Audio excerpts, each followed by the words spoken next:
ট্রাইব্যুনালে চিফ প্রসিকিউটরের দায়িত্ব পেয়েছি। আমি মহান আল্লাহর কাছে সাহায্য চাইব যাতে এই ট্রাইব্যুনালের আমার উপর অর্পিত সমস্ত দায়িত্ব আমি অত্যন্ত সততা এবং দক্ষতার সাথে যাতে আমি পরিচালনা করতে পারি।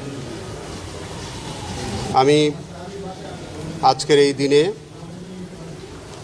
আমি স্বাধীনতার যে সকল শহীদগণ আত্মত্যাগ করেছেন, যে সকল মা বোনদের ইজ্জতের বিনিময়ে আমরা স্বাধীনতা অর্জন করেছি, সকল বীর মুক্তিযোদ্ধা, সকল জাতীয় নেতৃবৃন্দ, সবার প্রতি আমি গভীর শ্রদ্ধা প্রদর্শন করছি। আমি কৃতজ্ঞতা প্রকাশ করছি আমি যে দল করি, আমার দলের প্রতিষ্ঠাতা স্বাধীনতার মহান ঘোষক শহীদ রাষ্ট্রপতি জিয়াউর রহমান, আমার পরম শ্রদ্ধেয় নেত্রী দেশনেত্রী বেগম খালেদা জিয়া এবং আমার নেতা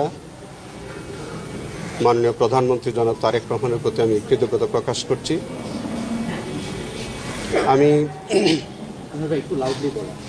আমি এই ট্রাইব্যুনালের দায়িত্বভার গ্রহণ করার পরে আমার কাছে মনে হয়েছে যে এইটি অত্যন্ত গুরুত্বপূর্ণ একটি দায়িত্ব,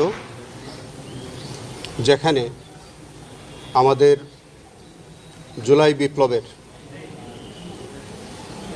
যে সকল শহীদগণ আত্মত্যাগ করেছেন, পঙ্গুত্ব বরণ করেছেন, আমি মনে করি যে তাদের আকাঙ্ক্ষা অনুযায়ী যাতে এই ট্রাইব্যুনালে আমি আমার কর্তব্য পালন করতে পারি।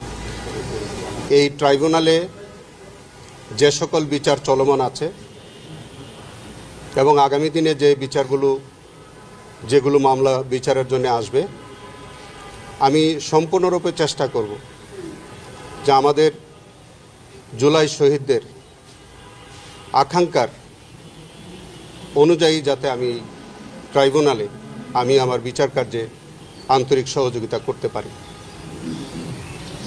আমি আমার প্রিডিসেসর যে চিফ প্রসিকিউটর জনাব তাজুল ইসলামের প্রতি, আমার বন্ধু, তার প্রতি আমি গভীর কৃতজ্ঞতা প্রকাশ করছি।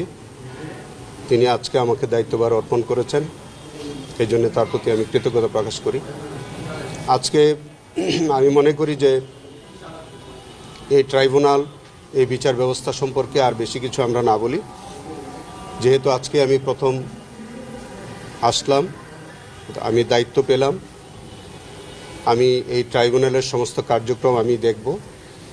নিশ্চয়ই আপনাদের সাথে বারবার দেখা হবে, কথা হবে, এই ট্রাইব্যুনালের কার্যক্রম নিয়ে আপনাদের সাথে আমরা বারবার মুখোমুখি হব।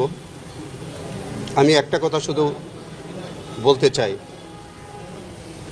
এই ট্রাইব্যুনালে যে সকল অপরাধীরা বিচারের সম্মুখীন, তাদের জন্য সুস্পষ্ট মেসেজ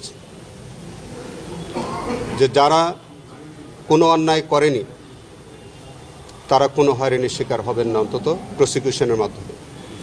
কিন্তু যারা প্রকৃত অপরাধী, তাদের প্রতি প্রসিকিউশনের পক্ষ থেকে একটা ক্লিয়ার মেসেজ আমি দিতে চাই যে যারা অপরাধী তাদের প্রাপ্য সাজা তারা পেতে হবে। এটাই হচ্ছে আমার আজকের দিনে এই মেসেজ। আপনারা দেখছেন টিভি শহীদ, সত্যের পথে মানুষের কণ্ঠস্বর।